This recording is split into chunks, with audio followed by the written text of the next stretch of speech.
सदगुरुदेव की जय। बंदी छोड़ कबीर साहिब की जय। बंदी छोड़ गरीबदास जी महाराज जी की जय। स्वामी रामदेवानंद जी दादा गुरु महाराज जी की जय। बंदी छोड़ पूर्ण ब्रह्म पूर्ण परमेश्वर सदगुरु संत रामपाल जी महाराज जी की जय। जय हो बंदी छोड़ की सभी भक्त और जगत समाज को। मुझ प्रवेश कुमार हिमाचल प्रदेश से सत साहिब। मेरा मोबाइल नंबर है 98 161 97 022। भाई भक्त और जगत के लोगों, ये है ज्ञान अमृत एवं षड्यंत्र का विश्व पुस्तक। इसमें सदगुरु संत रामपाल जी महाराज जी के सभी केसों की जजमेंट की सभी फाइलें जो हैं सरल भाषा में कोर्ट की जजमेंट से सरल भाषा में प्रवर्तित करके लिखी गई हैं। और इसमें छुड़ानी कांड से लेकर बरवाला कांड तक पूरी सच्चाई लिखी गई है। इस पुस्तक को बिहार के सीनियर सासाराम सिविल कोर्ट के सीनियर एडवोकेट शशि भूषण सिंह जी ने लिखा है, जो डिस्ट्रिक्ट रोहतास से हैं और बिहार से हैं। उनका मोबाइल नंबर है 99 315 92 093। आप इस पुस्तक को जो है इस नंबर 99 315 92 093 पर संपर्क करके आप इस पुस्तक को मंगवा सकते हैं, उनके व्हाट्सएप पे मैसेज करके और फ़ोन पे बात करके और व्हाट्सएप पे मैसेज करके कि आपको आपका पूरा नाम, पता, एड्रेस, मोबाइल नंबर, कितनी पुस्तकें आपको चाहिए, उनकी क्वांटिटी लिख के आप व्हाट्सएप उनको कर सकते हैं। इस पुस्तक तो इस आपसे अनुरोध है कि इस पुस्तक को एक बार जरूर पढ़ें, क्योंकि कोर्ट की सारी जजमेंट इसमें दी हुई है और इसमें कोर्ट की जजमेंट पढ़ के पता चलता है कि संत रामपाल जी महाराज पूर्णतः निर्दोष हैं। उन्हें षड्यंत्र के तहत जो है फंसाया गया है और उन्हीं के ब्लड रिलेशन वालों ने, घर परिवार वालों ने उनको जो है फंसाया है। तो जबकि कोर्ट के पास कोई लिखित या वर्बल तौर पे कोई सबूत नहीं था, उनके परिवार वालों ने ही उनके अगेंस्ट जो है गवाही दी कि इनकी बॉन्ड पर हमने 5 महिला एक बच्चे की हत्या की। जबकि उनके ब्लड रिलेशन वालों ने ऐसा कोर्ट में बोला, तब उन्हें जो है कोर्ट ने सजा दी है, क्योंकि कोर्ट ने ब्लड रिलेशन वालों की बात को तवज्जो दिया। और जो है जबकि संत रामपाल जी महाराज जी कैसा कोई लिखित या बोल के मौखिक या कोई ऑडियो वीडियो या कोई लिखित या बोल के कोई ऐसा प्रमाण नहीं है कि उन्होंने 5 महिला एक बच्चे की हत्या को एक बच्चे की हत्या करने का कोई आदेश दिया हो। जो संत एक कीड़ी को मारने से मना करता हो, वो क्या 5 महिला एक बच्चे की हत्या करने के लिए बोलेगा? तो फिर जगत समाज को भी ये सोचना चाहिए कि इस पुस्तक को मंगा कर पढ़ना चाहिए। और जो मीडिया ने जो झूठ फैलाया है, अंधे होकर, अंधविश्वास में अंधे होकर जो है बिना सोचे समझे सुनी सुनाई बात पे विश्वास नहीं करना चाहिए। तो अपना दृष्टिकोण चेंज करना चाहिए और इस पुस्तक को अवश्य मंगाकर पढ़ना चाहिए। कि दृष्टि तो सभी के पास है, पर कई बार कुछ चीज़ों को समझने के लिए दृष्टिकोण चेंज करना पड़ता है। जैसे एक बार चाणक्य ने अपने शिष्य चंद्रगुप्त को कहीं का नक्शा लाने के लिए कहा था, जहाँ उसने जाना था, जो उसका टारगेट था। तो फिर जो है चंद्रगुप्त ने वो नक्शा हासिल करने के लिए काफ़ी मुशक्क़त की। उसके बाद वो नक्शा हासिल किया, पर उसमें उसको जो है सिर्फ कुछ लिखा हुआ ही दिखाई दिया। उसने अच्छी तरह देखने के बाद तब अपने गुरु चाणक्य से बोला कि इसमें तो कोई नक्शा नहीं है, ये तो इसमें तो सिर्फ ये लिखा हुआ है, मैं इसके बाद देख चुका हूँ। जब चाणक्य उसको देखने लगे तो चाणक्य ने बोला कि बार दृष्टि नहीं, दृष्टिकोण, सच्चाई तक पहुँचने के लिए दृष्टिकोण चेंज करना पड़ता है। तो उसने उसको अपने शिष्य चंद्रगुप्त को जो है आग जलाने के लिए कहा और आग जला के जब उस चाणक्य ने उस कपड़े को थोड़ा सा गर्म किया, क्योंकि उस नक्शे को उस कपड़े में प्रकट करने के लिए गर्माहट की जरूरत थी, तो टेम्परेचर हाइक थोड़ा सा बढ़ाने की जरूरत थी। ये उस कपड़े की क्वालिटी थी।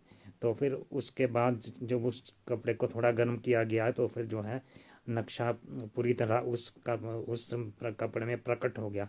तो इसी तरह कई बार चीज़ों को समझने के लिए जो है वो नक्शा फिर उसमें पूरी तरह से स्पष्ट नजर आया, जो उन दोनों का टारगेट था। तो इस तरह कई बार चीज़ों को समझने के लिए दृष्टि ही नहीं, दृष्टिकोण भी दृष्टिकोण चेंज करना पड़ता है। तो उसी तरह जो झूठ संत रामपाल जी महाराज के खिलाफ मीडिया में फैलाया गया है, उसको समझने के लिए और षड्यंत्र जानने के लिए कि किस षड्यंत्र के तहत उनको फंसाया गया है, उनके घर परिवार वालों ने ही उनको फंसाया है, तो उसके लिए जो है आप लोगों को अपना दृष्टिकोण चेंज करके ये पुस्तक जो है ज्ञान अमृत षड्यंत्र का विषय पुस्तक, इसको जरूर पढ़ना चाहिए। इसको मंगाकर अवश्य पढ़े। और जो भी आंदोलनकारी भाई बहन जो है इस पुस्तक को लेके जो है बता रहा है, तो फिर आप उससे भी इस पुस्तक की हार्ड कॉपी या PDF जो है इस पुस्तक का मंगा सकते हैं। तो इस ज्ञान अमृत षड्यंत्र का इस पुस्तक को अवश्य पढ़ें। तो बाकी सात संगति वालों से मैं कुछ दो बातें करना चाहूँगा कि ये जो सात संगति का जो मुखिया है पवन ठग, ये जो है गुरु गद्दार, ये गुरुद्रोही तिमिर दूत पवन ठग है। आप इसको जो है गूगल पर भी सर्च कर सकते हैं कि तिमिर दूत कौन है। तो उसमें स्पष्ट की सागर की वाणी में स्पष्ट है कि ये तिमिर दूत जो है ये पवन कुमार यादव उर्फ देशराज राजस्थान जयपुर वाला है। और ये जो है तिमिर दूत काल का दूत है। इसने जो है इसके बारे में कबीर सागर में स्पष्ट लिखा है कि ये जो है ग्रंथों से वाणियों को चुराएगा और अपना जो है अलग पंथ चलाएगा। तो इसने अपना सात संगति से जुड़ो का अलग पंथ और उसकी मोहर भी बना दी है और अलग से पंथ चला दिया है। तो ये जो है ये काल का दूत है, आप लोग इससे बचें। इसने जो आप लोगों को गूगल से पढ़ के सुनाया, आधा अधूरा सुनाया, जो उसके काम का था उसने आपको सुनाया, क्योंकि ये इसने तो दुकान खोल रखी है। ये तो जो है परमात्मा की वाणियों को अपने लाभ के लिए, अपने रोजी रोटी चलाने के लिए जो है उन्हीं वाणियों को आप लोगों को मिलावट करके समझाता है, जो उसके काम की, उसकी रोजी रोटी के काम की होती हैं। बाकी जो पूरी वाणी एज इट इज़ आपको नहीं बताता है। जो सच्चाई है उसमें इसने बताया कि वो जो है तिमिर दूत आके चला भी गया, जबकि इसको टारगेट किया जा रहा है। जबकि कबीर सागर में लिखा है कि ये जो है काल के दूत, जो भी अलग अलग काल के दूत हैं, ये बार बार आते और जाते रहेंगे, एक बार नहीं, ये जो है बार बार आते और जाते रहेंगे। तो ये जो है ये तिमिर दूत पवन ठग है, ये पवन कुमार यादव उर्फ देशराज जयपुर राजस्थान वाला। आप लोग गूगल पे सर्च करके कबीर सागर में प्रमाण को देख सकते हैं। उसमें स्पष्ट लिखा है कि ये जो है काल के दूत बार बार आते और जाते रहेंगे। तो ये जो है परमात्मा की वाणियों को मिलावट करके, उल्टा पुल्टा करके जो है उसमें परमात्मा के ज्ञान को गोबर करके जो अपने मतलब की वाणियाँ हैं उनको अपने मतलब अपने हिसाब से जो आप लोगों के सामने पेश करता है और आप लोग बिना सोचे समझे उसको स्वीकार करते हो। तो ये इस काल के दूत से बचिए। और अब सोशल मीडिया में काफ़ी प्रचार हो चुका है और साथ काफ़ी प्रमाण सभी जगह डाले गए हैं। सोशल मीडिया में हर प्रमाण मौजूद है। ये फिर भी सत्संग से जो जुड़े लोग हैं, जो जानबूझ कर लगे हुए हैं, उनका तो नरक में भी ठिकाना नहीं होगा। आप लोग क्या जवाब देंगे धर्मराज को जब इस शरीर को छोड़ के जाएंगे? और परमात्मा को, हमारे सदगुरु संत रामपाल जी महाराज जी को आप लोग जो है कष्ट दिलवा रहे हैं और इस फोटो की पूजा करना आप लोगों ने शुरू कर दिया है। जबकि जो है फोटो पूजा के लिए, मूर्ति पूजा के लिए कबीर पंथ में मना किया गया है। इस फोटो का आदर और सत्कार करना है, पर फोटो को पूजा, फोटो के आगे 56 भोग नहीं लगाना है। जबकि गुरुजी 10 साल से ऊपर हो गए जेल में जो है सजा काट रहे हैं, सशम मरते दम तक क्या जीवन डबल आजीवन कारावास की सजा है उनको। और वो जो है जेल में सूखी रोटी उनको मिलती है, काम करते हैं तो मजदूरी करते हैं तब उनको जो है पैसे मिलते हैं, तब उनको जो है मजदूरी मिलती है। अदरवाइज जो है ये उनको सश्रम मरते दम तक डबल आजीवन कारावास की सजा पवन ठग, संजय ठग और मैनेजमेंट आरटी प्रेस के लोगों ने ही मिलजुल के करवाई है। ये इन लोगों का बरवाला कांड में सहयोग रहा है। और ये इनके घर के रिश्तेदार वाले वगैरह तो 1999 से लेके जो है सतगुरु संत रामपाल जी महाराज जी को फंसाने के चक्कर में ये जो है लगे हुए थे, परंतु हमारे सतगुरु जब किसी तरह भी नहीं फंसे। तो उन्होंने बांस के डंडों से 5 महिला एक बच्चे की हत्या करके जो है ये आरोप उन पे कोर्ट में उन पे लगा दिया और भगत समाज को बाहर आके उससे उल्टा बोलते हैं कि हम सतगुरु जी को बरी करवाए, इस केस में बरी करवाया, उस केस में बरी करवाया। AP सिंह वकील था, 5 लाख रुपए उसके एक तारीख की फीस थी, जबकि एपी सिंह किसी केस में वकील ही नहीं है। तो ये सब जो बांस के डंडे उन्होंने बरामद भी करवाए और वो कमरा भी दिखाया जहाँ पर इन्होंने 5 महिला बच्चे की हत्या की थी।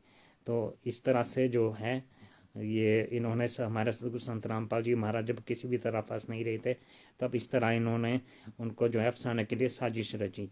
और ये उनके परिवार वाले सतलोक आश्रम मैनेजमेंट और राष्ट्रीय समाज समिति RSS जो कि एक ही है, और क्योंकि इनके पदाधिकारी जो RSS के पदाधिकारी जो कार्य देखते हैं वही मैनेजमेंट का कार्यभार संभालते हैं। और ये पवन ठग जो बरवाला कांड में 60 ब्लैक कैट कमांडो का ट्रेनर बना था, जिसका हमारे पास पुख्ता सबूत है। इसका वीडियो मेरे चैनल पे है, सत्य के दर्शन चैनल में आप देख सकते हैं, और सोशल मीडिया में भी ये सारे सबूत जो है दिए गए हैं। तो फिर ये जो है ये सारे ये जो है 60 ब्लैक कैट कमांडो का ट्रेनर बना था, उनके साथ मिलकर इसने जो है प्रशासन पर हमला करवाया, और प्रशासन पर हमला करवा के और पुलिस वालों पे हमला करवा के इस पवन ठग ब्लैक कैट कमांडो ट्रेनर ने जो है बरवाला कांड करवाया। हमारे गुरुजी को भी इन लोगों ने रोक के रखा हुआ था। और इसके अलावा संजय राय दिल्ली वाला, वो भी ब्लैक कैट कमांडो बना था। तो ये दोनों तो चश्मदीद गवाह हैं बरवाला कांड के। अगर ये लोग बोलते हैं कि गुरुजी ने हमको प्रेरणा करते हैं, हम इस मार्ग को आगे बढ़ा रहे हैं, तो फिर जो है सबसे अच्छा मौका तो ये था इन दोनों के लिए कि दोनों तो चश्मदीद गवाह हैं बरवाला कांड के। तो वहाँ कोर्ट में जाकर जो है विटनेस के तौर पे जो है गवाह के तौर पे बयान क्यों नहीं इन्होंने दिए, और गुरुजी के पक्ष में सच्चाई के पक्ष में क्यों नहीं बयान देते। अगर ये सब सच्चाई जानते हैं जो ये लोग बताते नहीं हैं, कौन कौन ब्लैक कैट कमांडो ट्रेनर बना था, कौन से 60 ब्लैक कैट कमांडो थे जिसको इसने ट्रेनिंग दी और इसको किसने ट्रेनिंग दी, अगर ये सब कुछ बता दे। ये तो चश्मदीद गवाह हैं दोनों, पवन कुमार यादव उर्फ देशराज जयपुर राजस्थान वाला, और दूसरा संजय राय दिल्ली वाला। अगर ये दोनों कोर्ट में जाके गवाही दे दे तो हमारे गुरुजी आज ही 22 बरी होके हमारे सामने होंगे। तो इससे बड़ी सेवा का गुरुजी की सेवा का इससे बड़ा मौका कब मिलेगा। तो आप लोग जो है जो भी सत्संग से लोग जुड़े हुए हैं उन लोगों को बोलना चाहिए इस पवन ठग से कि आप इस तरह से आप चश्मित गवाह है तो आप कोर्ट में गवाही दीजिए, और हमारे सदगुरुदेव जी 22 जनवरी होकर अगले दिन ही जेल से बाहर आ जाएंगे। पर आप लोग जो है चुपचाप बैठे हो, मुंह में टेप लगा के बैठे हो, जो कि उचित नहीं है। अपने परमात्मा के दिए हुए मस्तिष्क पर थोड़ा जोर डालिए और परमात्मा के सत्संगों को सुनिए, जो कि पतली आवाज के सत्संग है। मोटी आवाज के सत्संग परमात्मा के नहीं है, वो नकली आवाज है। वो जेल से ऑडियो वीडियो और संदेश जो भी आते हैं वो सब नकली है। उसकी RTI है हमारे पास कि जेल से कोई ऑडियो वीडियो कोई संदेश नहीं आता। और जेल से हमारे पास ये सारा RTI सबूत है कि, और जो सोशल मीडिया में भी डाला गया है, जेल से कोई पत्र पुस्तकें लिखकर जेल से बाहर नहीं भेजी गई, कोई जेल से ऑडियो वीडियो संदेश नहीं आता है, और कोई 2022 जब से 9/2014 से जब से सतगुरु संत रामपाल जी महाराज जेल में गए हैं, तब से कोई नाम दीक्षा केंद्र हर जिले में पूरे विश्व में खोलने का कोई आदेश, कोई दान पाठ दशवांश का पैसा 1,500 से 21,000 रुपये लेने तक का कोई आदेश जो है सतगुरु संत रामपाल जी महाराज जी के ने जेल से कोई ऐसा कोई आदेश लिखित या किसी भी आधिकारिक माध्यम से या ऑडियो वीडियो संदेश के रूप में जारी नहीं किया है। ये RTI सारी हमारे पास अवेलेबल हैं। तो ये सारे नाम दीक्षा केंद्र तो फर्जी हैं ही सब। तो आश्रम जो अलग अलग जगह खुल गए सरकार के सहयोग से और मिलीजुली भगत से। राष्ट्रीय समाज सेवा समिति का रामकुमार ढाका बोलता है कि हमारा जो है सरकार साथ मेल जोल है। तो इन सब ने मिलकर जो है बरवाला कांड करवा कर षड्यंत्र रचकर गुरु जी को जेल में डलवाने के बाद उसके बाद जो है ये सब नकली फर्जी सतलोक आश्रम भी खोल दिए, फर्जी नामदान सेंटर भी खोल दिए। तो ये सब इनके खाने पीने का धंधा है। माया के पुजारी हैं ये लोग। माया कमाने के लिए इन्होंने एक सच्चे संत को जो है जेल में डालकर उनको जो है इतने यातनाएं दिलवा रहे हैं। तो ये सब पाप के भागी बनेंगे, उनका सर्वनाश तो निश्चित है, क्योंकि माया जो ये कमा रहे हैं, हराम की कमाई खा रहे हैं, भक्तों को लूट रहे हैं। जो भक्त बोले हैं वो तो सच्चाई जानकर इनसे छूट जाएं, उनसे यही निवेदन है, और सच्चाई का साथ दें और सोशल मीडिया में और जो भी कुछ कर सकते हैं अपने सदगुरु संत रामपाल जी महाराज जी के लिए, और सोशल मीडिया में भी सच्चाई बोलने का की कृपा करें। मेरा ये करबद्ध आप लोगों से निवेदन है। जो लोग सच्चाई जानने के बाद आप लोग इस काम को सोशल मीडिया पे करें, क्योंकि हमारे सदगुरु देव जी ने भी सत्संगों में आदेश और उपदेश दे रखा है कि जो भक्त सच्चाई जान जाता है, सच्चाई जानने के बाद जो है उसे अपने अन्य भाई बहनों को जिनको सच्चाई मालूम नहीं है उनको जागरूक करने के लिए उनको सच्चाई बताने का कार्य करना चाहिए। अगर वो ऐसा नहीं करता है तो परमात्मा का दोषी हो जाएगा। तो अगर आप लोग परमात्मा के दोषी नहीं होना चाहते हो, साथ में सतलोक जानना चाहते हो, तो सच्चाई का साथ दीजिए, सच के साथ खड़े होइए। ये काल दूतों और झूठ के साथ खड़े होकर आप लोग सतलोक कैसे जाओगे? सतलोक तो ही जाएगा जो सच्चाई का साथ देगा।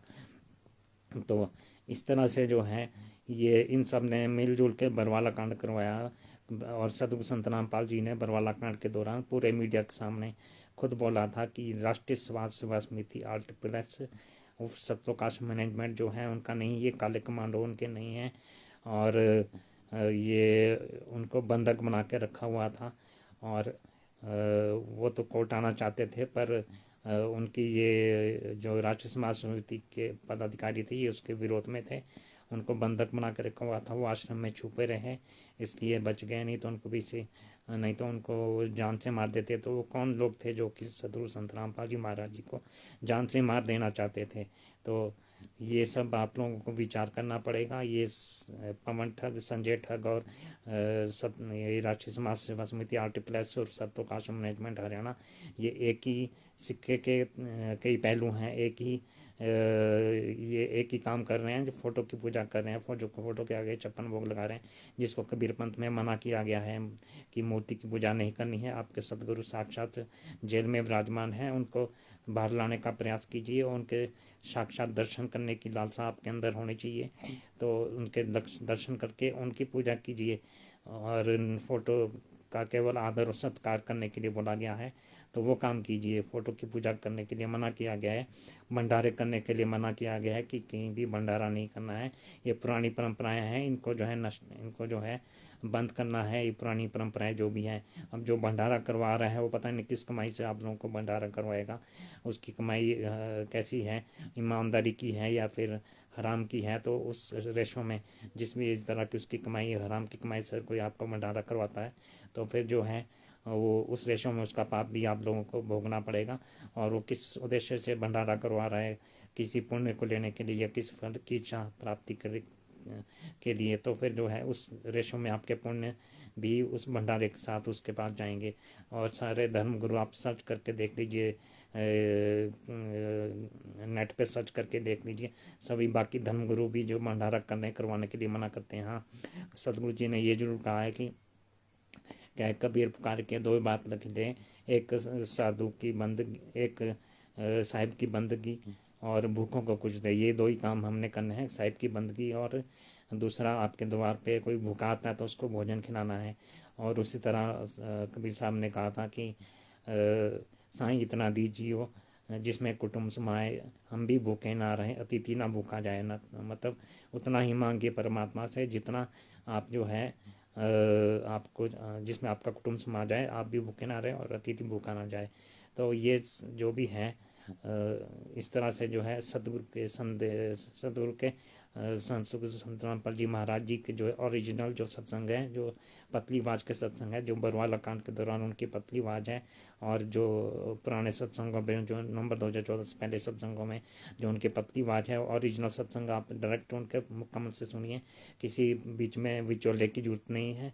विचोलिया आपको कभी भी भ्रमित कर सकता है, कोई भी काल का दूत आपको भ्रमित कर सकता है। काल का तो काम ही एक अपने दूतों को बेचकर जो है संगत को भ्रमित करना। तो वो संगत को भ्रमित करने के लिए कुछ भी जो है बीच में काल के दूत ये बार बार आते जाते रहेंगे। इनके द्वारा आप लोग भ्रमित हो रहे हो तो सदगुरु के डायरेक्ट पतली आवाज के और उनकी ओरिजिनल आवाज के नवंबर 2014 के पहले के सत्संग सुनिए। पुराने सत्संग जो मोटी आवाज में जो इन्होंने सत्संग चालू किए हैं वो संत रामपाल जी महाराज जी की आवाज़ नहीं है, वो नकली आवाज़ है। वो फर्जी ऑडियो वीडियो संदेश जेल से भेजे जा रहे हैं, जिसके RTA के बारे में मैंने आपको पहले ही बता दिया। तो इन काल के दूतों से बचिए और इस ज्ञान अमृत षड्यंत्र का विश्व पुस्तक को अवश्य पढ़िए। इस पुस्तक को पढ़ के आपको पूरी जानकारी मिलेगी सतगुरु संत रामपाल जी महाराज जी के FIR नंबर 426 जो कि सरकारी कार्य में बाधा डालना, FIR नंबर 427 बंधक बनाने के केस, FIR नंबर 429 4 महिला बच्चे की हत्या, FIR नंबर 430 एक महिला की हत्या, FIR नंबर 443 7 EC एक्ट के तहत अवैध चीज़ें रखना जो सिलेंडर का केस है। इन सब की पूरी जजमेंट जो है इस पुस्तक में सरल भाषा में दी गई है।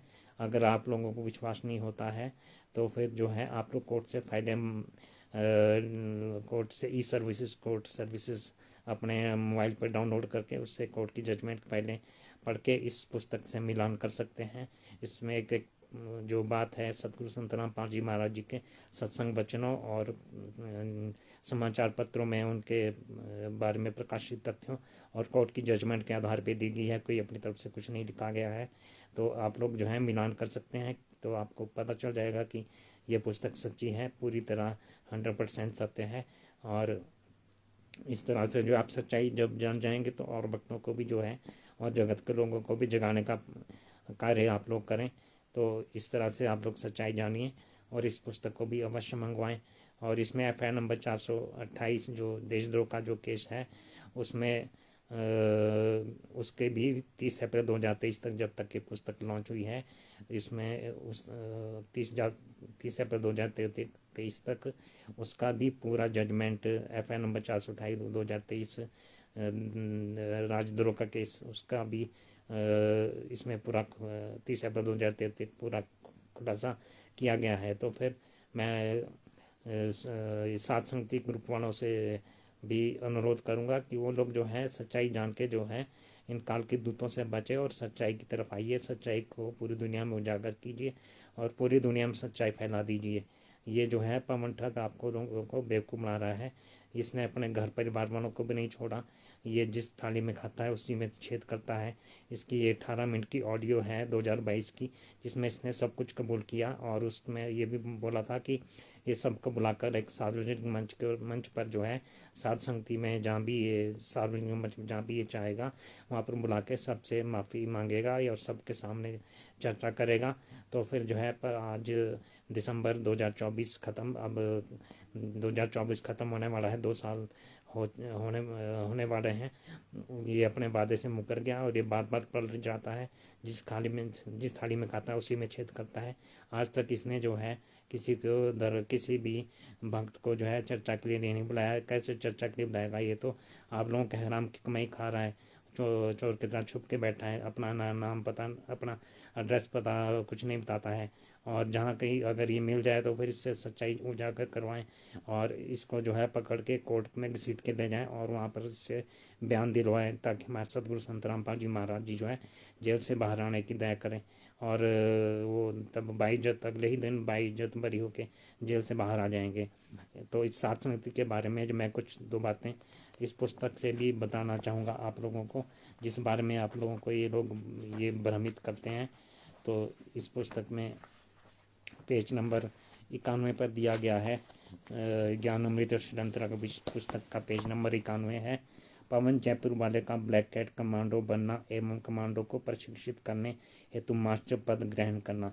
पवन कुमार यादव ने सन 2013 ईस्वी में राष्ट्रीय समाज सेवा समिति के पदाधिकारी या यूके मैनेजमेंट के संपर्क में आया और बहुत ही अतिशीघ्र अपने चिकनी चुपड़ी बातों से RT+ मैनेजमेंट का विश्वासी एवं नज़दीकी उम्मीदवार बन गया। माया पुजारी पवन कुमार यादव RT+ मैनेजमेंट का चापलूसी चमचागिरी करने वाले केवल ब्लैक काले कमांडो के ही रूप में चयनित नहीं किया गया, बल्कि उसे काले कमांडो को प्रशिक्षण देने के लिए करीब 60 काले कैट कमांडो का प्रशिक्षक RT+ मैनेजमेंट द्वारा नियुक्त कर दिया गया। इसके लिए इसे रिसोर्स कमांडो पर्सन के रूप में उच्च कोटि के कमांडो का प्रशिक्षण देकर प्रशिक्षित की गई। फिर 60 कैट कमांडो को प्रशिक्षण देने के लिए मैनेजमेंट ने पवन को सौंप दिया था, नियुक्त कर दिया। इसने अपना कर्तव्य बखूबी निभाया, ब्लैक कैट कमांडो को प्रशिक्षित किया, उन्हें मैनेजमेंट के लिए हर तरह से पुलिस के खिलाफ लड़ने के लिए सक्षम बनाया और इसने अपने ये खुद ब्लैक एंड कमांडो का ट्रेनर बना था, साथ ब्लैक एंड कमांडो का ये ट्रेनर बना था, और ब्लैक एंड कमांडो बनकर उनका ट्रेनर बनकर उनका सेनापति बनकर इसने जो है प्रशासन पुलिस पर हमला किया था। ये 31/7/2022 को नवसारी गुजरात सात शक्ति में इसने अपने मुंह से कबूल किया है। उसका पूरा वीडियो मेरे चैनल पर डाला हुआ है। इसका सोशल मीडिया में भी ये वीडियो जो है वायरल किए गए हैं। ये पूरा प्रमाण हमारे पास है। इसने अपने मुकम्मल से अपने मुंह से ये सारी सच्चाई कबूल की है। और जो है किसी को भक्त को अगर कोई वो सबूत चाहिए तो मुझे संपर्क कर सकता है। और मेरा नंबर है 9816979022। मेरे चैनल पर वो वीडियो पड़ा है, मैं उसको व्हाट्सएप पे उस वीडियो को भेज दूंगा।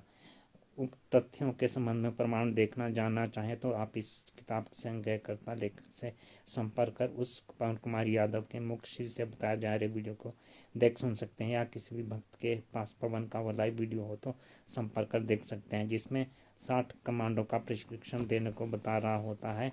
इतना ही नहीं, उन्हें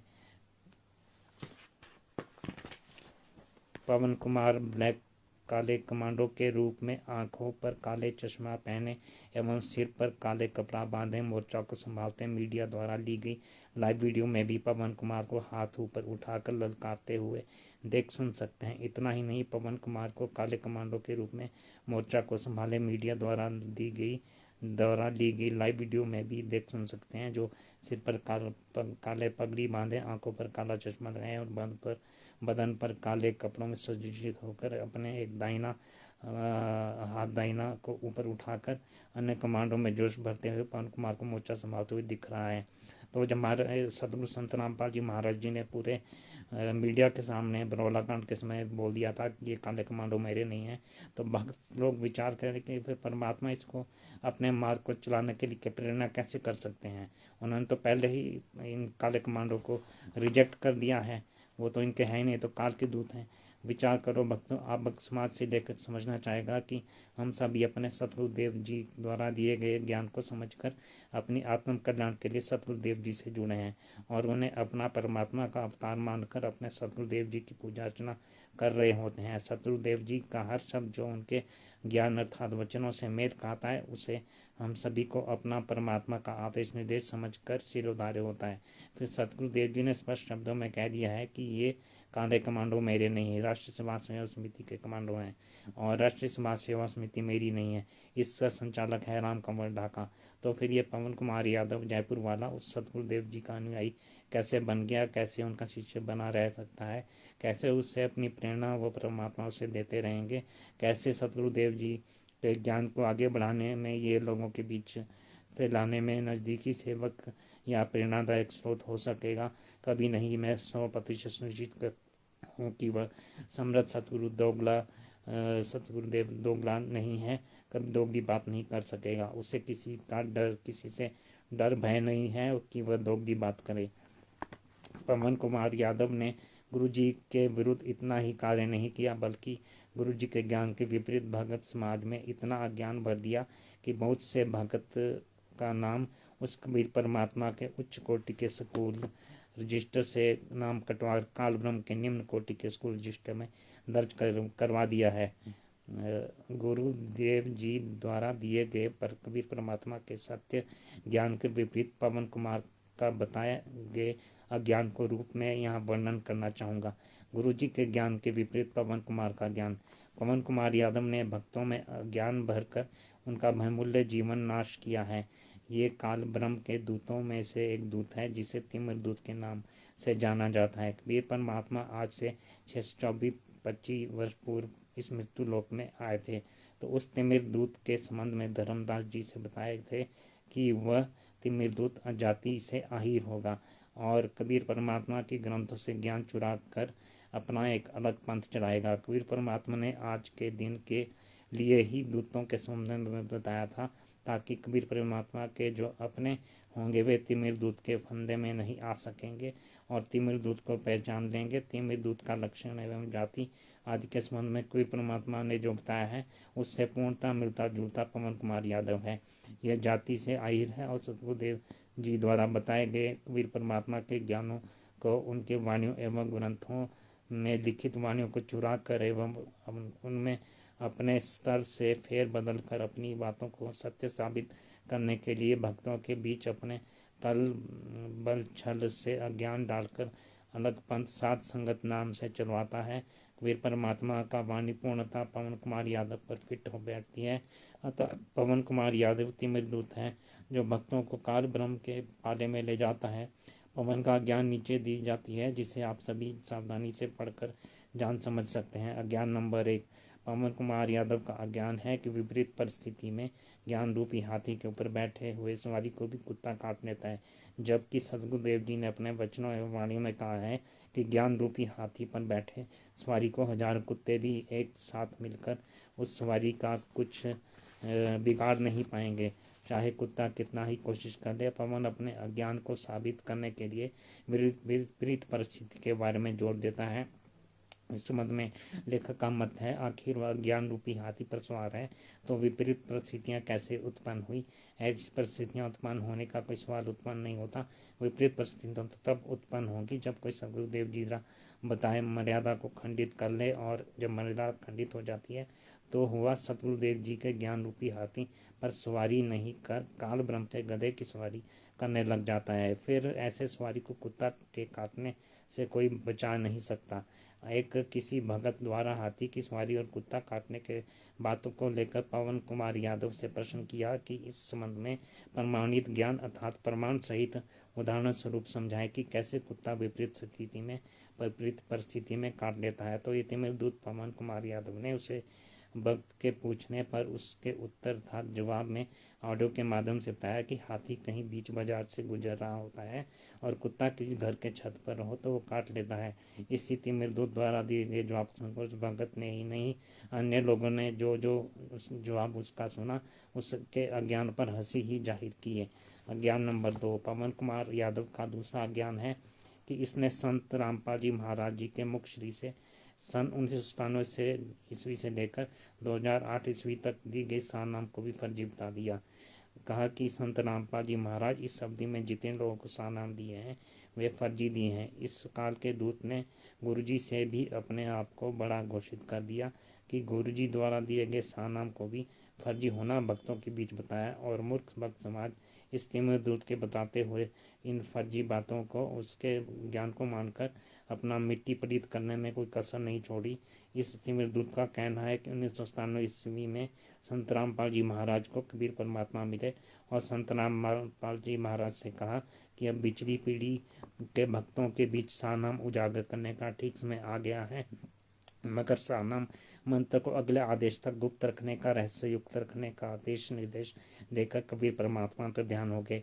इसलिए सन 1997 से 2008 ईस्वी तक संत रामपाल जी महाराज जी को इस अवधि में फर्जी सारनाम मंत्र देकर भुलावे में डाले रहे, जबकि इस तिमिरदूत के अज्ञान के विरुद्ध संत रामपाल जी ने ज्ञान अपने सत्संगों के माध्यम से दिया है कि वह समर्थ कबीर सन 1997 ईस्वी में फाल्गुन मास के एकम को 10 बजे दिन में हरियाणा प्रांत के खेतों पर मुझदास संत रामपाल जी से मिले तथा निर्धारित बिजली पीढ़ी के भक्तों के बीच सतनाम सारनाम उजागर करने का सही समय बताकर उक्त मंत्रों को भक्तों के बीच दान करने का आदेश देकर अपने स्वयं कबीर जी मिलने की बात को अगले आदेश तक रहस्ययुक्त रखने का हिदायत देकर कि ये बातें नहीं बताना कि कबीर परमात्मा सन 1997 मिले कहकर कबीर परमात्मा अंतर्ध्यान हो गए। इससे संत रामपाल जी महाराज ने 2008 ईस्वी के पूर्व कभी नहीं बताया कि उनका कबीर परमात्मा का साक्षात सन 1997 में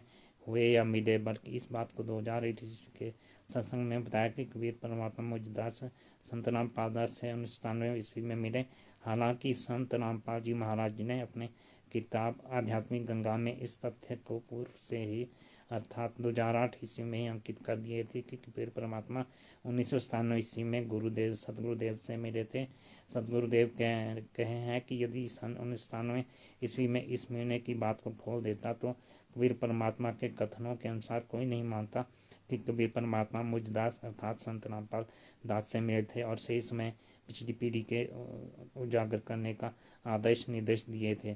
सतगुरुदेव के उक्त ज्ञान को चोरी से बदनीति से छिपाकर भक्तों के बीच भ्रम या अज्ञान फैला दिया कि गुरुजी ने 1997 से 2008 ईस्वी तक फर्जी सानाम मंत्र दिया है, क्योंकि कबीर परमात्मा से सानाम मंत्र को देने के लिए, उसे उजागर करने के लिए अगले आदेश तक रहस्ययुक्त रखने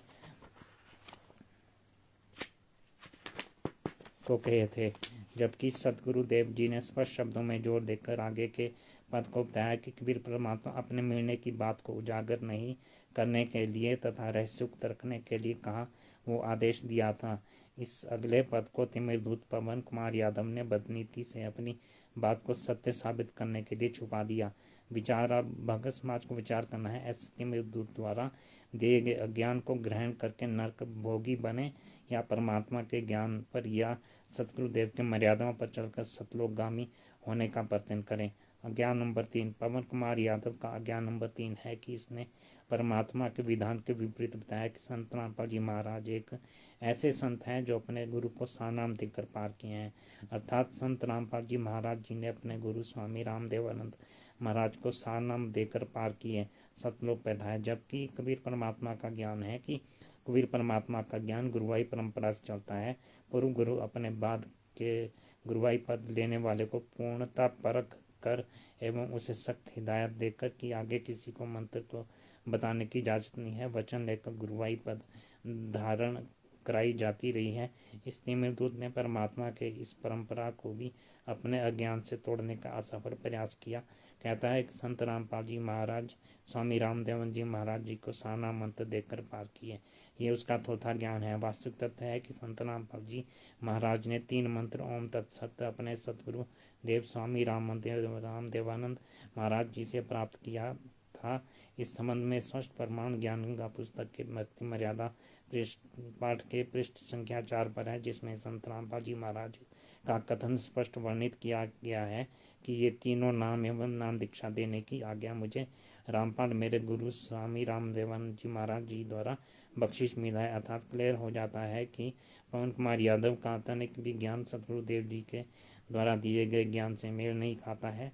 इसमें कबीर परमात्मा की पीढ़ी दर पीढ़ी चली आ रही परंपरा को भी खंडित करने में लगा रहता है। इसलिए ऐसे अज्ञानी को स्वयं हम भक्त समाज से को बचाना चाहिए और अपने भाई बहनों को सतर्क करना चाहिए।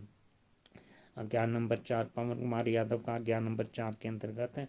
इसके द्वारा दिए गए ज्ञान से उसकी दोगलागिरी साबित होती है। इसने अपने उन मूर्ख भक्तों के बीच यह बताकर कि संत रामपाल जी महाराज ही ऐसे गुरु हैं जो अपने गुरु को अर्थात स्वामी रामदेवन महाराज को सानाम देकर पार किया, मोक्षगामी कराया। जब स्वामी रामदेवन जी महाराज अपना पंचतत्व का शरीर फरवरी 1997 में छोड़कर सतलोकगामी हो गए और संत रामपाल जी महाराज को सतनाम एवं सानाम उजागर करने के लिए परमात्मा ने फाल्गुन मास के एकम अर्थात 2 मार्च 1997 को 10 बजे दिन में आदेश दिए। जब मार्च 1997 के पूर्व संत रामपाल जी महाराज को सानाम दान देने का अधिकार ही नहीं था, तो तिमिरदूत पवन कुमार यादव के अनुसार ये कहना कि संत रामपाल जी महाराज ने अपने गुरुदेव को सानाम देकर पार किए बिल्कुल निरर्थक हो जाता है।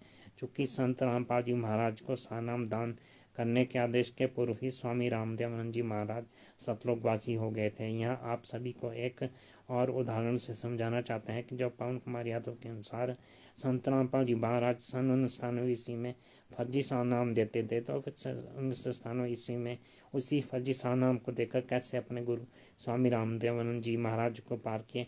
अतः पवन कुमार यादव का ये दोगलागिरी ही है। अज्ञान नंबर 5, पवन ने अपने अज्ञानी भक्तों के बीच फैलाया कि कोई भी भक्त आत्मा यदि कोई अपराध, चाहे वो मर्डर या देशद्रोह जैसे संगीन अपराध क्यों न हो, कारित करता है और वो भक्त आत्मा न्यायालय के समक्ष अपने द्वारा दिए गए अपराध को स्वीकार करता है कि हाँ मैंने हत्या की है, मैं देशद्रोही हूँ, तो न्यायालय उसे रिहा कर देता है।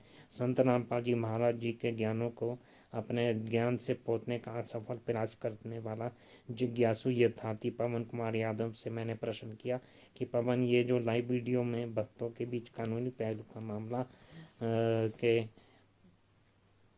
मामला के संबंध में बता रहे हो, अपराधी स्वयं अपना अपराध कबूल कर लेता है तो अदालत उसे रिहा कर देता है, ये भारत के किस कानून में लिखा है? प्रामाणिकता के साथ हमें बताओ। इस बात पर वह तिल मिलना उठा और मेरे विरुद्ध अनाप शनाप बकने लगा। विचार भक्त समाज अज्ञानी के अज्ञान पर विचार करे। यदि कोई भक्त निर्दोष होते हुए भी इसके बातों से प्रभावित होकर अपराध में संलिप्त न होने के बावजूद जेल से बाहर आने की नरक में निर्दोष होते हुए अपराध झूठ को ही स्वीकार कर लेता है, तो उसे बाहर आने के बाद तो दुर्लभ ही है, कानून की दृष्टि में ही दोषी हो जाता है और सजा को प्राप्त हो जाता है। अज्ञान नंबर 6। पवन कुमार यादव का अज्ञान नंबर 6 है कि इसके अनुसार काल ब्रह्म सतगुरु देव का स्वरूप नहीं बना सकता, अर्थात सतगुरु देव के रूप में काल ब्रह्म नहीं आ सकता। जबकि हमारे सतगुरु संत रामपाल जी महाराज जी ने स्पष्ट सत्संगों में बताया है कि हम पुण्य आत्माओं को सचेत किए हैं कि सतगुरु रूप में हम सभी को धोखा देने के लिए काल ब्रह्म भी आ सकता है। इसलिए वैसी परिस्थिति में सतगुरु देव को दंडवत प्रणाम करने से पूर्व गुरु द्वारा प्राप्त मंत्रों को जाप करनी चाहिए। ऐसा करने से उस मंत्र के प्रभाव से यदि आपके सतगुरु रूप में काल ब्रह्म आया होगा तो उसके ऊपर से आवरण हट जाएगा और काल ब्रह्म का वास्तविक स्वरूप आपके सामने आ जाएगा और धोखा खाने से बच जाएंगे। और यदि सतगुरु वास्तव में स्वयं होंगे तो आवरण ज्यों का त्यों रहेगा। फिर अपने सतगुरुदेव को दंडवत प्रणाम करेंगे। ऐसा करने से काल ब्रह्म का दाव हम सब पुण्यात्माओं पर नहीं चल पाएंगे। काल ब्रह्म द्वारा स्वरूप गुरु जी की तरह बना लेने के संबंध में संत रामपाल जी महाराज जी ने अनेक सत्संगों में सुना रखा है। जैसे इंद्रमती वाली कथा में बताया है कि वह काल ब्रह्म अपने आपके गुरु के रूप में आएगा और आवाज़ लगाएगा बेटी पुकार कर, तो आप उसका कुछ जवाब नहीं देना, बस 1-2 मिनट आंखें बंद कर मंत्रों का जाप करते रहना। उसके बाद आंख खोना। यदि वह काल ब्रह्म होगा तो उसके ऊपर का आवरण उतर जाएगा और यदि सतगुरु ही होंगे तो ज्यों का त्यों बना रहेगा। इसी तरह एक और सत्संग में सुनाए हैं कि हम जब यहाँ से अपना पंचतत्व शरीर छोड़कर त्रिकुटी पर जाएंगे तो वहाँ धोखा देने के लिए काल ब्रह्म सतगुरु का रूप लेकर छेड़ने के लिए आ सकता है, अतः उससे भी सावधान रहना है और गुरु जी द्वारा बताए क्रिया के अनुसार चलना, अन्यथा काल ब्रह्म अपने फंदे में डाल घसीट ले जाएगा। विचार भगत समाज। अब आपको विचार करना है कि आप गुरुदेव जी द्वारा बताए गए रास्ते पर चलकर काल ब्रह्म से छलावा से बचना चाहते हैं या पवन कुमार यादव के बताए अज्ञान पर चलकर अपने को काल ब्रह्म के फंदे में डालना पसंद करते हैं। अज्ञान नंबर 7। पवन कुमार यादव का अज्ञान है कि अपने सतगुरु देव के तस्वीर के आसपास किसी भी इष्ट देव आदि की तस्वीर या मूर्ति नहीं रखनी है। जबकि संत रामपाल जी महाराज जी ने सत्संगों के माध्यम से बताया है कि अपने गुरु जी की मूर्ति के साथ अपने इष्ट देव की मूर्ति रखनी चाहिए। मूर्तियाँ सेंटिमेंटल का काम करती हैं मूर्ति को पूजने नहीं है, आदर भाव रखने हैं। इस पवन ने इतनी निष्ठा तक कर डाले कि श्वेत दाढ़ी वाला कबीर परमात्मा के चित्र को अपने साथ संगति के लोगों के घर से बाहर फेंकवा दिया और अपना ज्ञान दिया कि ये दाढ़ी वाला चित्र कबीर जी का जहाँ कहीं भी रहेगा वहाँ परमात्मा का वास नहीं होता है बल्कि काल ब्रह्म का वास होता है। इस तरह पवन कुमार यादव ने संत रामपाल जी महाराज के ज्ञान के विपरीत अज्ञान का रंग उडेल दिया है। साध संगति के मूर्खों पर संगत के लिए अब भी समय है, उसके ज्ञान का विरोध करें, उसे नकारें, अन्यथा काल के फंदे में जाने से कोई नहीं रोक सकता। अब जो कि मेरा प्रसंग है पवन कुमार यादव को कमांडो बनाना एवं कमांडो का संचालित करना, उन्हें ट्रेंड करना, इसलिए मैं अपने प्रसंग पर आता हूँ। Pavan Kumar Yadav 60 commando black cat commando के प्रशिक्षण देना एवं का मान संभालना। राष्ट्रीय समाज सेवा समिति ने अपने चहेते एवं नज़दीकी पवन कुमार यादव को ब्लैक कैट कमांडो का उच्च कोटि का प्रशिक्षण रिटायर्ड फौजी द्वारा प्रशिक्षित दिलवाई गई। प्रशिक्षित होने के बाद उसे 60 ब्लैक कैट कमांडो को प्रशिक्षित करने का, उन सभी पर नियंत्रण रखने का उन्हें भार सौंपा गया। इस तरह Pavan Kumar Yadav 60 black cat commando का सरदार बना, कमांडर बना। अपने नियंत्रण में रखकर उन्हें ट्रेंड किया, प्रशिक्षण दिया कि पेट्रोल बम को कैसे तैयार करना है, उसका उपयोग कैसे करना है, उसके उपयोग से अपने दुश्मनों को कैसे क्षति पहुंचाया जा सकेगा और उससे स्वयं कैसे बचा जा सकेगा। किसी हाथ में ढाल को रखना है, किस हाथ में ढाल को रखना है और दुश्मन से लड़ने के वक्त ढाल को कैसे उपयोग में लाना है तथा दुश्मनों पर ढाल हाथ में लिए कैसे हमला करना है, ईंट पत्थर लाठी डंडे आदि का दुश्मनों के विरुद्ध कैसे इस्तेमाल करना है तथा घातक हथियार को अपने दुश्मनों से लड़ते वक्त कैसे कब कितना उपयोग में लेना है, उस घातक हथियार के साथ दुश्मनों के चक्रव्यूह में फंसने का अंदेशा हो जाए तो उस चक्रव्यूह से बाहर कैसे निकलना है आदि आदि का संपूर्ण रूप से प्रशिक्षित कर पवन कुमार यादव ने 60 ब्लैक कैट कमांडो काले कमांडो को लेकर संत रामपाल जी महाराज जी के ज्ञान के विपरीत राष्ट्रीय समाज सेवा समिति के सहयोग से हरियाणा राज्य सरकार एवं केंद्र सरकार के विरोध में हमला किया व करवाया, जिसमें पवन कुमार यादव के कैंप में 60 कमांडो में से काफ़ी कुछ घायल हुए। अपने अंतर्गत कमांडो को घायल होते देखकर ये शातिर अपराधी पवन कुमार यादव अपने शातिराना चाल से 40,000 पुलिस प्रशासन के आंखों में धूल झोंक कर निकल भागा था और आज छुप छुप कर मूर्ख भक्तों से लाखों रुपए ऐंठ कर विलासिता का जीवन व्यतीत कर रहा है। ये अपने अपराध कर्म में से काफ़ी प्रचलित अपराधी है। जब पूरा विश्व कोरोना की मार झेल रहा था तो उस अवधि में भी अपना शातिराना अपराध करना नहीं छोड़ा है। फलतः कोरोना अवधि में मेरठ पुलिस ने इस अपराधी को अपने गिरफ्त में लेकर जेल में डाल दिया। कुछ दिनों के बाद जेल से जमानत पर बाहर आया। जमानत का इसने दुरुपयोग किया। आज न्यायालय से छुप छुप कर भक्तों से छुप छुप कर दिन बिता रहा है, मगर ये अपराधी आज ना तो कल अवश्य ही पकड़ा जाएगा। सबसे छुप छुपा कर सकता है, मगर उस परमात्मा किसी कैमरा से अपने आप को छुपाए नहीं रख सकता है। तो एक दिन अवश्य गिरफ्त में होगा और ये गिरफ्त में आया भी था और अब जो है वकील के माध्यम से कोर्ट में केस लड़ रहा है और इसे गिरफ्तार किया गया था। इसको जानबूझकर संरक्षण देने वाले लोग भी उस परमात्मा के विधान से बच नहीं सकते, इसलिए ऐसे अपराधी को संरक्षण देने से स्वयं को दूर रखना चाहिए। विचार करो जिसने हम सभी को भक्तों को अपने पिता के विपरीत ज्ञान को बर्बाद करने विचार करो जिसने हम सभी भक्तों के पिता के विपरीत ज्ञान को बर्बाद करने अपने पिता के आशीर्वाद लेने से हम सभी को वंचित रखने वाले ऐसे अपराधी को संरक्षण देकर क्या हम सभी अपने पिता के प्रति दोषी नहीं हो रहे हैं। इस अपराधी को अपने पिताजी ने स्पष्ट शब्दों में नकार दिया कि काले कमांडो मेरे नहीं हैं, और जब हमारे सत्यवादी सदगुरु जी से नकार दिए हो तो हम सभी के समक्ष यदि काल ब्रह्म भी आकर कहे कि इसे स्वीकार कर लो, नहीं तो तुम्हें दंड दूंगा, तो भी हमें स्वीकार नहीं है। भले ही हमें काल ब्रह्म जो कष्ट दे वह स्वीकार है, मगर उस समर्थ के वचनों के विपरीत कहने की तो बात ही छोड़े, मन में सोच भी नहीं ला सकते हैं। तो जिस काले कमांडो को जो है अब सदगुरुदेव जी ने नकार दिया है और साथ में जो है तो वो परमात्मा का कैसे हो सकता है। भक्त समाज ये जो साथ संगति से जुड़े हुए लोग हैं वो इस बात पर विचार करें। और इसी पवन कुमार यादव और काले कमांडो ने इस RT+ के साथ मिलकर जो है और संजय राय ने मिलकर इस हमारे सदगुरुदेव जी को रोक के रखा हुआ था। और अब आप लोग सदगुरुदेव की सत्संग आधार से विचार कीजिए।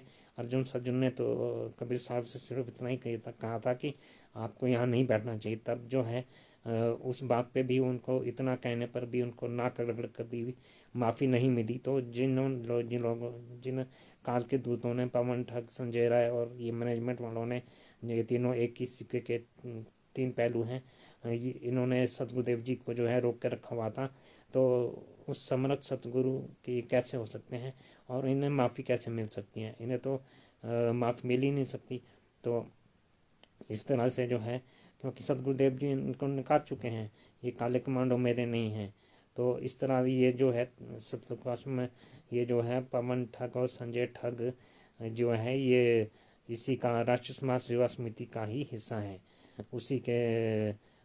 उसी से निकल के आए हैं। ये संजय राय दिल्ली का RT+ का कमांडो बना। संजय राय दिल्ली का रहने वाला एक शख्स है जो राष्ट्रीय समाज सेवा समिति के संपर्क में है। साथ ही पवन कुमार यादव से इसकी नज़दीकियाँ होगी। इसे भी राष्ट्रीय समाज समिति द्वारा ब्लैक कैट कमांडो के लिए चयन कर लिया गया और इसे एक साधारण एवं अपेक्षाकृत छोटी कमांडो की टुकड़ी का हेड कांस्टेबल बना दिया गया।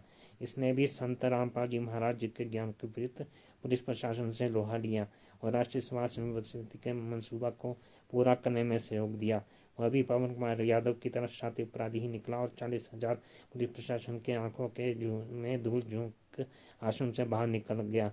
बाद में अब जब राष्ट्रीय समाज समिति में से मनमुटाव बड़ा, सीनियर जूनियर शान शौकत मान मर्यादा की आग लगी, तो इसने अलग होकर पवन कुमार यादव को अपने साथ में कर लिया। यही पवन कुमार यादव के घर का सारा खर्चा भक्तों से प्राप्त पैसे से चलाने लगा और आगे चलकर दोनों आपस में से अलग अलग हो गए। संजय राय मूर्ख भक्तों को लेकर अपना अलग साम्राज्य कांगड़ा पलाकी में आश्रम बनाकर संस्कृत पंथ चलाकर अपने को गुरु नानक देव की आत्मा घोषित कर स्वयं को तत्वदर्शी संत घोषित कर गुरु बनकर संत रामपाल जी महाराज के ज्ञानों मर्यादा के विपरीत नाम दीक्षा दान करने लगा एवं अपने शिष्य बनाने प्रारंभ कर दिए, जो सत्य ज्ञान के विपरीत बिल्कुल विपरीत कार्य हैं। अब विचार करना चाहिए भक्त समाज को कि ये लोग जो है सतगुरुदेव जी के पास भक्त बनने गए थे या कालो कमांडो बनने गए थे, काले कमांडो बनने गए थे।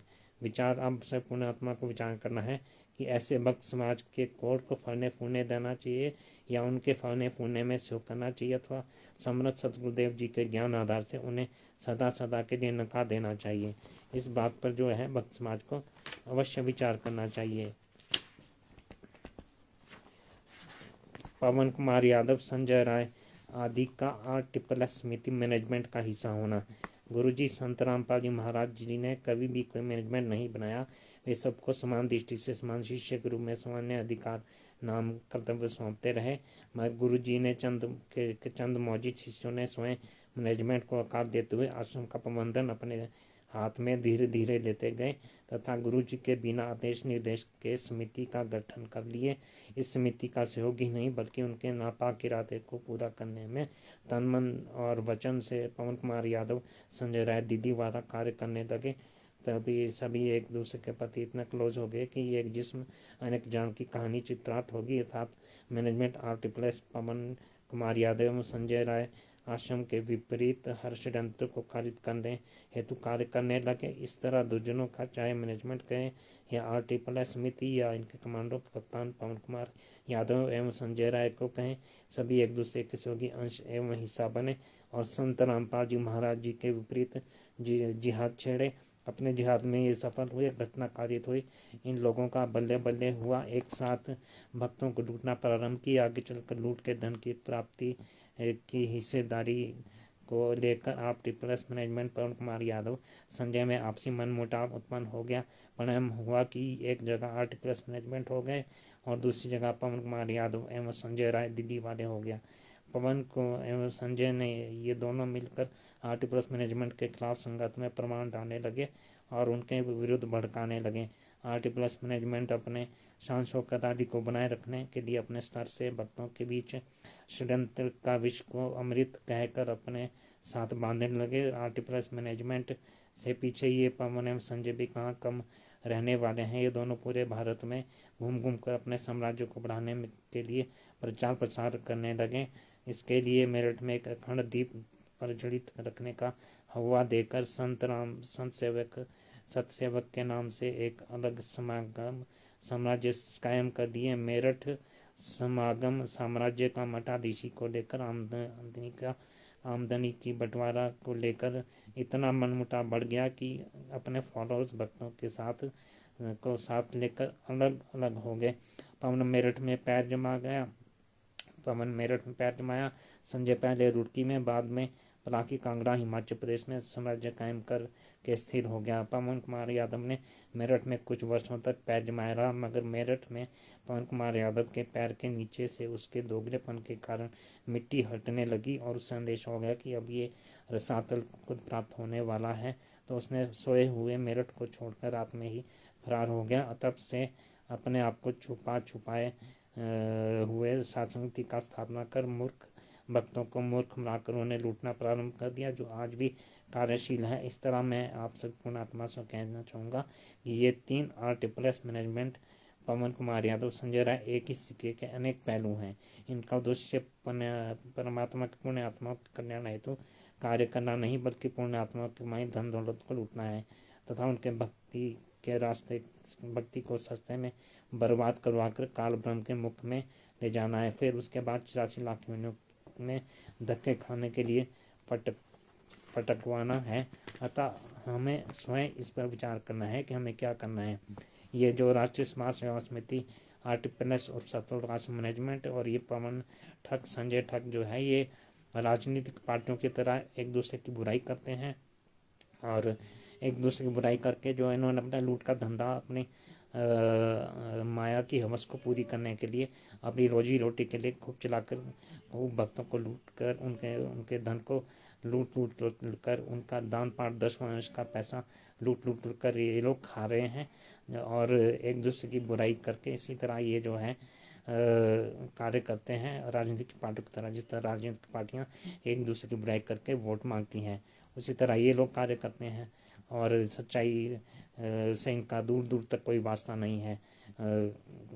ये सिर्फ एक दूसरे की बुराई करते हैं, सच्चाई ये सामने आने नहीं देते, क्योंकि सच्चाई अगर सामने आ जाएगी तो इन तीनों का, आरटीपीएस मैनेजमेंट और सत्वकाश मैनेजमेंट, पवन ठग, संजय ठग, तीनों का सफाया निश्चित है, जो कि एक दिन होगा भी अवश्य, क्योंकि सच्चाई को दबाया जा सकता है पर छुपाया नहीं जा सकता।